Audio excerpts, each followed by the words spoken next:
I was putting on my jacket when my accountant called. Not a text, not an email. A call on a Tuesday morning, 20 minutes before I was supposed to drive over to my son's house for lunch. I almost didn't pick up. I remember standing in the hallway, looking at my reflection in the mirror by the front door, thinking I looked tired. I'd been thinking that a lot since Carol passed. "Robert," Frank said before I could even say hello. "Don't go to Daniel's today. I need you to come to my office first. Right now, if you can." Frank Bellamy had been my accountant for 19 years. In 19 years, the man had never once told me to change my plans. He did taxes. He sent me emails with subject lines like 2023 summary action items. Frank did not call me on Tuesday mornings with urgency in his voice. "What's going on?" I asked. There was a pause. The kind of pause that tells you everything before a single word gets said. "Just come in," he said. "Please." I set my keys back on the hook by the door. I sat down in the chair in my hallway, the old wooden chair Carol always said I should replace, the one with the slightly uneven leg, and I stared at the floor for a moment. Then I picked my keys back up and drove to Frank's office instead. I want to tell you who I was before that Tuesday. Not because it matters to the story, it does, but because I think you need to understand what I thought my life was before I found out what it actually was. My name is Robert Harlan. I'm 68 years old. I spent 31 years as a civil engineer for a firm in Columbus, Ohio, and I retired at 62 with a pension.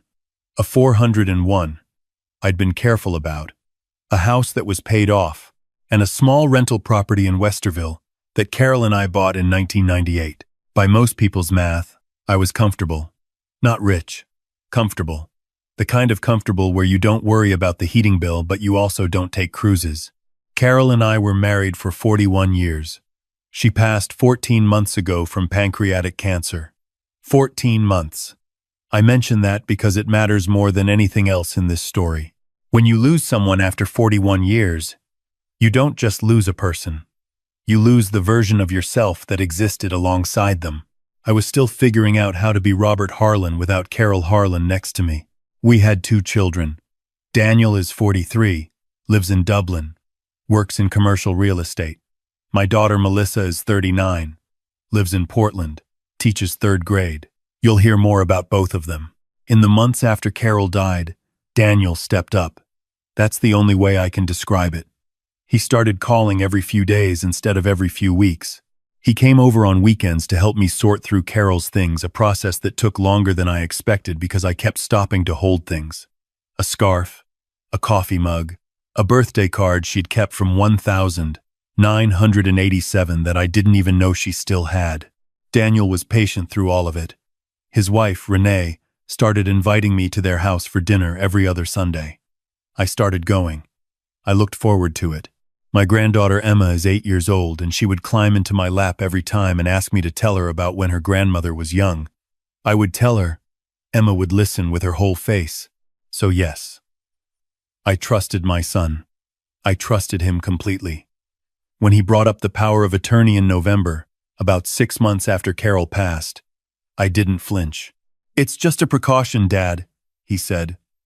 We were sitting in his kitchen after dinner. Renee had taken Emma upstairs for bath time. Daniel had poured us both a small glass of bourbon, not something we did often, but it had become a quiet ritual on those Sunday nights, the 2 of us sitting at his kitchen island while the house settled around us. "A lot of people your age have one," he continued. "It doesn't mean anything is wrong. It just means if something ever happened, a health thing, an accident, there's someone with the legal authority to handle your finances without everything getting tied up in probate." I told him I'd think about it. He nodded. He didn't push. That, looking back, was part of it. He never pushed once. I signed the durable power of attorney 3 weeks later. Daniel drove me to my own attorney's office to do it my attorney, not his, and everything looked standard. My attorney, a man named Paul Greer who I'd used for 20 years and trusted without question, explained each provision. I signed. Daniel was listed as my primary agent. Melissa was listed as secondary. What I didn't know, what I had no reason to suspect, was that 2 weeks before I signed that document, Daniel had started calling Paul Greer's office with questions. Detailed questions. Questions about what a durable power of attorney actually allowed him to do with real property. Questions about transfer timelines and tax implications of early asset transfers. Questions he told Paul's assistant were just hypothetical. Dad wants to make sure I understand everything clearly. I didn't know any of that when I sat in Frank's office that Tuesday. Frank is 64 years old. He has a small practice in a beige office building off Morse Road. He has a framed photo of his 2 Labrador retrievers on his desk and a coffee maker that sounds like it's in physical pain every time it runs.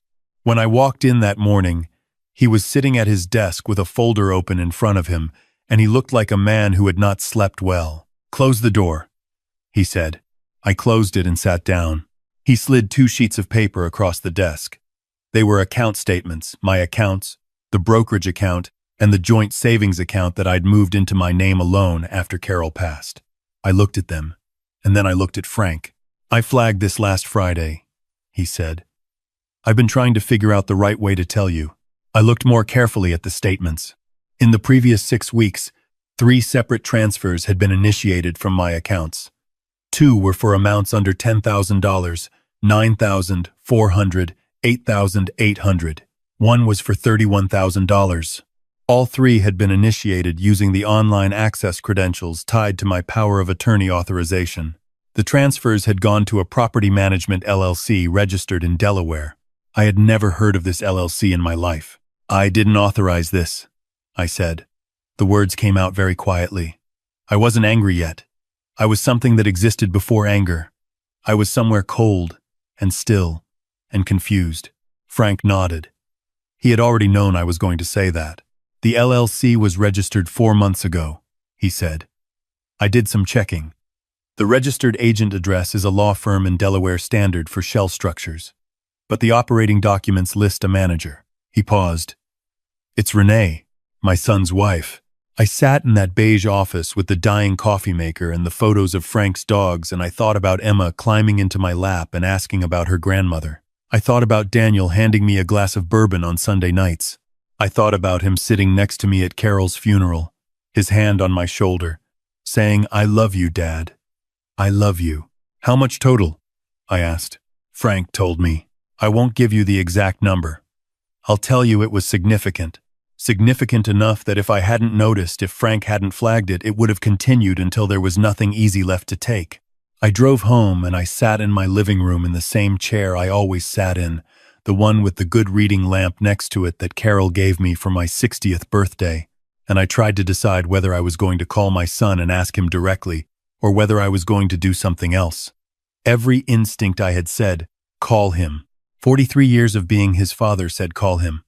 41 years of having Carol next to me, who always said confront things directly, said call him. I picked up my phone. I didn't call Daniel. I called my daughter instead. Melissa is 3 years younger than Daniel. She and her brother were close, growing up not unusually close, but easy with each other the way siblings can be when there's no major rift. After Carol died, Melissa had flown in from Portland and stayed for 2 weeks. She'd been the one who sorted Carol's closet with me. She'd been the one who sat on the kitchen floor at midnight one night and cried with me until we were both exhausted and then made us both grilled cheese sandwiches. She'd also, I remembered now, been quieter than usual at Easter. I'd attributed it to grief. She was still grieving her mother. We all were. But when I called her now and said I need to ask you something and I need you to be honest with me, there was a stillness on her end of the line that told me she'd been waiting for this. "How much do you know?" I asked. Another pause. "Dad," she said. And the way she said it, not a question, not an answer, just my name, with everything packed into it, told me she knew something. What Melissa told me over the next 40 minutes was this. At Christmas, while I'd stepped out to shovel the driveway, a habit I hadn't broken, I've always been the one who shovels. She had overheard Daniel and Renee talking in the kitchen. Not an entire conversation. Fragments. Enough. She'd heard Renee say something about the Westerville property moving faster if we have the authority before April. She'd heard Daniel say, "He won't question it. He trusts me right now." That's the window. She had convinced herself she'd misunderstood. She'd gone over it in her head 100 different ways, trying to find an interpretation that wasn't what it sounded like. She hadn't called me. She was ashamed of that now. "I thought I was protecting you," she said. "I thought if I was wrong, I would have put this horrible idea in your head and hurt everyone for nothing." Her voice was unsteady. "I'm so sorry, Dad." I told her it wasn't her fault. I meant it. Then, I told her what Frank had found. I heard her start to cry. Not the soft crying she does when she's sad. The sharp, sudden kind that means something you hoped wasn't true has just been confirmed. We stayed on the phone for another hour. By the end of it, I had a plan. Not because I'm someone who makes plans calmly in the middle of a crisis. I'm not. But I had spent 31 years as an engineer. Structural problems don't get solved by emotion. They get solved by methodology. I made myself be methodical. The first call I made the next morning was to a different attorney, not Paul Greer. I had no reason to believe Paul had done anything wrong, but I needed someone with no existing relationship to Daniel, someone who had never met my son, who had never shaken his hand. A colleague of Frank's recommended an estate and elder law attorney named Catherine Walsh. I met with Catherine Walsh for 2 hours. I brought the account statements. I brought the LLC registration documents Frank had pulled. I brought the original power of attorney. Catherine Walsh is 51 years old, has been practicing elder law for 22 years, and has the particular calm of someone who has seen versions of this story many times before without ever becoming numb to it. She laid out the situation plainly. What Daniel had done, initiating unauthorized transfers, using the power of attorney for personal financial gain, constituted financial elder abuse under Ohio law. It was also civil fraud. The LLC structure suggested premeditation. The transfers below $10,000 suggested someone had researched bank reporting thresholds. "He's been careful," she said, "but not careful enough." She told me what we needed to do. The first step was to revoke the power of attorney immediately. This is something most people don't realize. A durable power of attorney can be revoked at any time by the person who granted it, as long as that person has mental capacity. I had full mental capacity. I was 68 years old, and I had driven myself to her office, and I had laid out the timeline with complete precision. I signed the revocation that afternoon. The second step was to change my account access credentials and add a secondary verification requirement that routed to my personal cell phone only. The third step was harder. Catherine told me we needed documentation of the full scope, not just the 3 transfers Frank had found, but any other financial actions Daniel might have taken or attempted to take. She recommended a forensic accountant to do a full audit of every account connected to my power of attorney authorization going back to the date it was signed. I agreed to all of it. What I did not do was call Daniel. I did not cancel our Sunday dinner. I did not change anything visible about my routine. Catherine was clear about this. If Daniel knew I was aware, evidence could disappear and the LLC could be dissolved before we had a complete picture. So I went to Sunday dinner. I sat at Daniel's kitchen island, and I drank the small glass of bourbon. I watched Emma show me a drawing she'd made at school, a horse, she told me, though it looked more like a dog with very long legs. I told her it was the most beautiful horse I had ever seen. She beamed. I thought about what it meant that this child, my granddaughter, 8 years old, would one day have to understand what her father had done. I thought about Carol. I thought about what she would say if she knew. Daniel was warm that evening, attentive. He asked about my health. He asked whether I'd thought about winterizing the rental property in Westerville yet. Normal questions.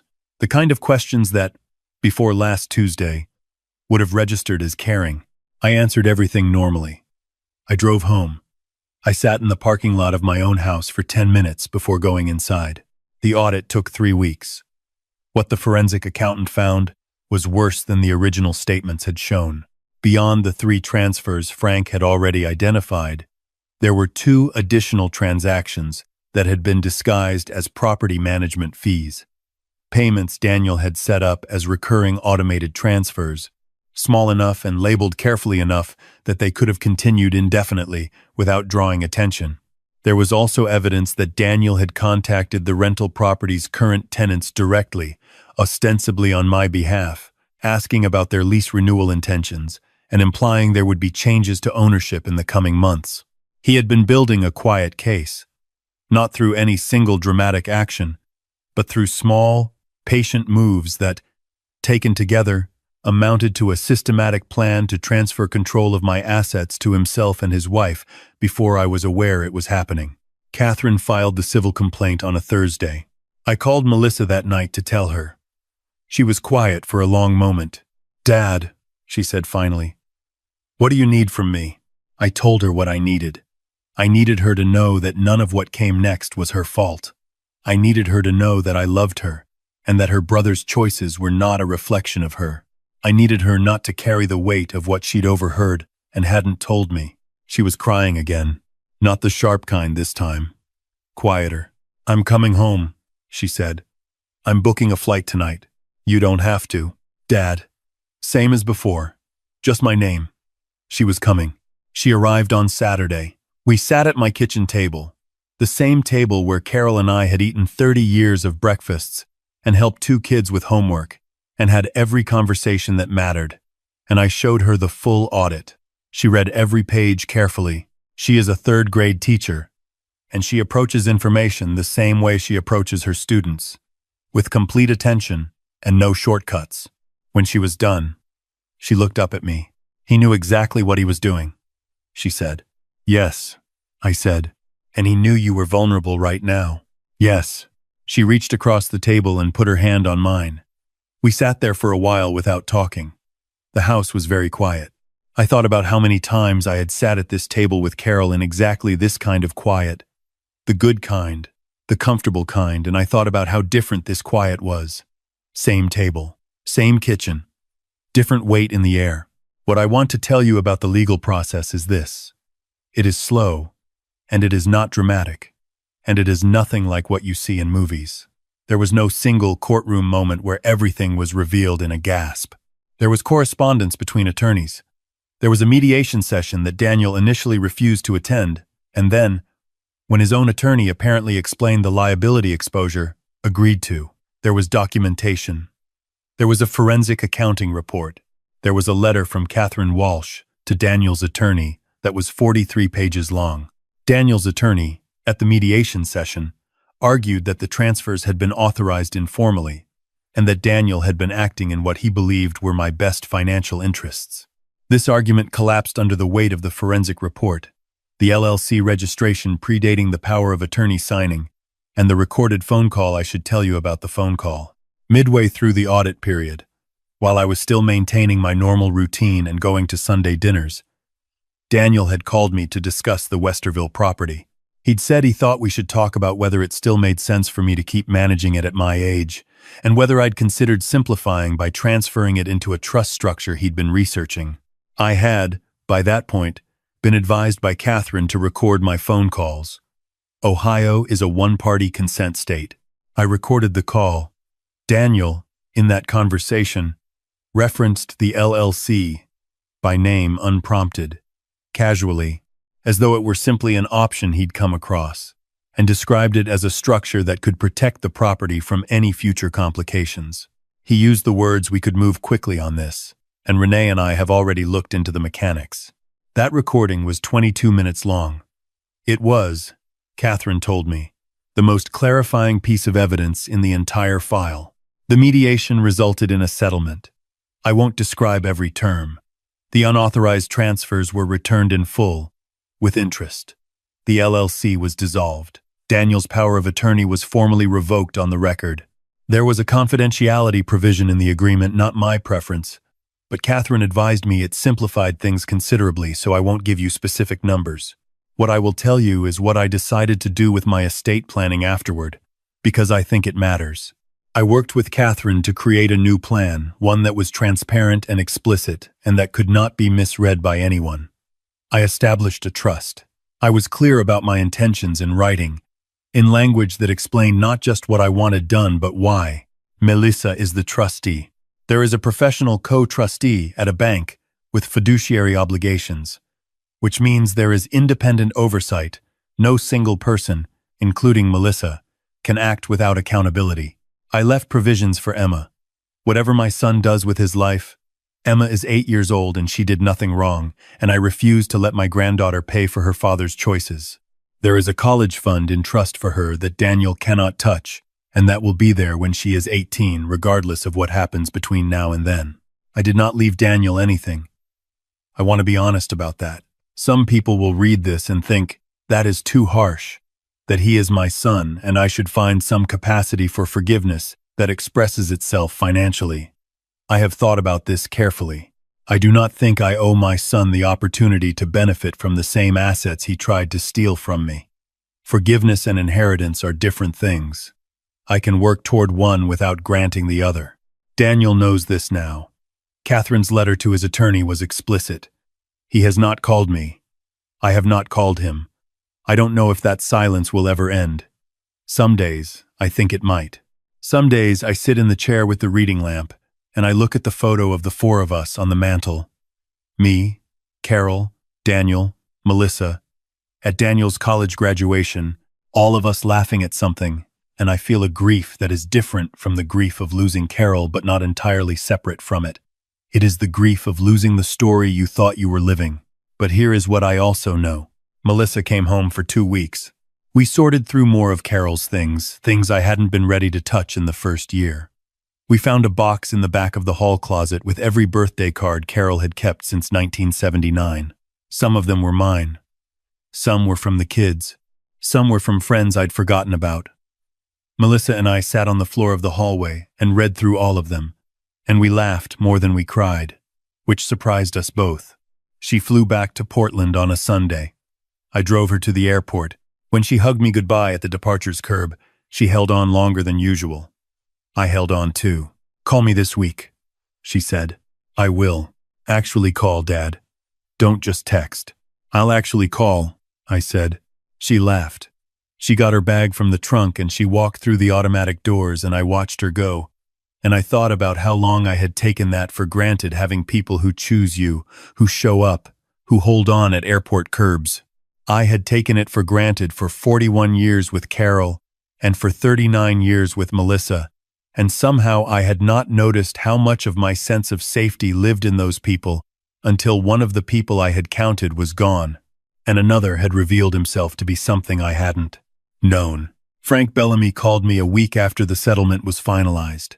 He wanted to make sure I was all right. I told him I was. I asked him how he'd first noticed the transfers. He was quiet for a second. Then he said, "Honestly, it wasn't the amounts. I've seen people make weird transfers. It was the pattern.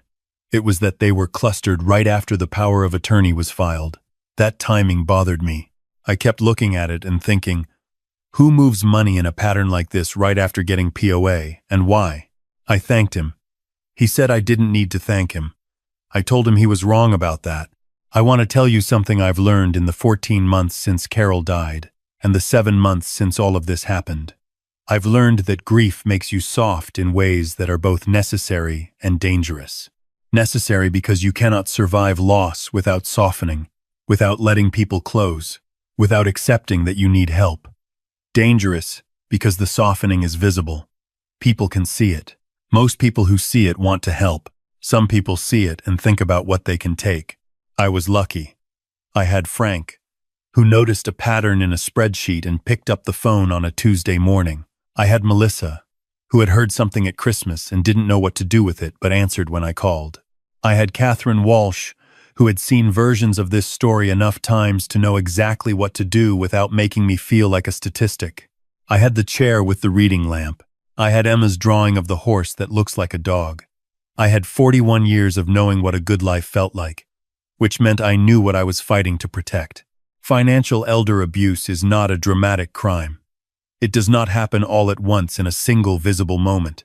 It happens in increments, through paperwork and authorized signatures and small transfers below reporting thresholds. It happens to people who are grieving, who are tired, who trust the people who are closest to them because that is what you do with family. It happens to people who, by every reasonable measure, should be safe. If you have a parent who is aging and vulnerable, think about what safeguards they have in place. Not because you should suspect the people around them, but because safeguards exist precisely for the moments when suspicion comes too late. Frank caught what he caught because I had a careful accountant with a long relationship and a specific responsibility to look at my numbers. Not everyone has that. And if you are the aging person, Let me say this directly. Your assets are yours. Your choices about what happens to them are yours. A document signed in grief or in trust is not a surrender of those rights. You can revoke a power of attorney. You can change your estate plan. You can call a different attorney. You can sit down with a frank conversation and the right people around you, and you can make choices that reflect what you actually want, not what someone has quietly been maneuvering you toward. I am 68 years old. I am comfortable, though less so than I was. I have a paid-off house with a reading lamp that Carol gave me for my 60th birthday, and a wooden chair in the hallway with a slightly uneven leg that I still haven't replaced. I have a daughter in Portland who tells me to actually call. I have a granddaughter in Dublin who draws horses that look like dogs and who will have money for college when she is 18. Whatever else happens, I am okay. I want you to understand that clearly. Not okay, the way people say it, when they mean the opposite. Okay, the way you get when you've been through something that rearranged you and you've found out that you're still standing on the other side. A little different, maybe a little quieter, but standing. Carol would have been furious, by the way. She had a particular kind of fury she reserved for dishonesty, not hot and explosive, but cold and precise, the kind that came with consequences. She would have been absolutely, beautifully furious. I think about that sometimes and it makes me smile. Not everything lost stays lost. Some things you find again.